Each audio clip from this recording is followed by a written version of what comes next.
All right guys. So ரைட்டிங்கில் இம்பார்ட்டண்டான விஷயம் என்னென்னு சொன்னால், நீங்கள் சிம்பிள் சென்டென்சஸாக எழுதுறதுக்கு பதிலாக நீங்கள் 2-3 சென்டென்சஸை கனெக்ட் பண்ணி காம்பவுண்ட் அண்ட் காம்ப்ளெக்ஸ் சென்டென்சஸாக நீங்கள் மேக் பண்ணி எழுதணும். ஸோ அந்த மாதிரி செய்யும் போது you will get above 6.5 or 7 easily.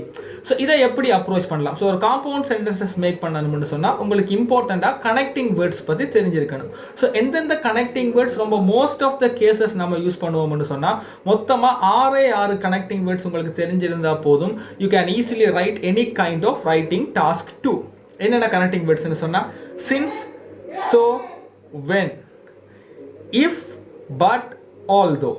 இந்த 6 கனெக்டிங் வேர்ட்ஸை கரெக்டாக நீங்கள் தெரிஞ்சிருந்துச்சுன்னு சொன்னால் ஈஸிலி யூ கேன் ரைட். இதை எப்படி செய்யலாம்? ஸோ என்னுடைய லைவ் கிளாஸ் ரெக்கார்டிங்ஸ் நான் அப்லோட் பண்ணியிருக்கேன். அதனுடைய லிங்க் வந்துட்டு நான் டிஸ்கிரிப்ஷனில் கொடுக்குறேன். அதை பார்த்தீங்கன்னு சொன்னால் உங்களுக்கு ஒரு கிளியரான அண்டர்ஸ்டாண்டிங் கிடைக்கும். ஆல்ரைட்.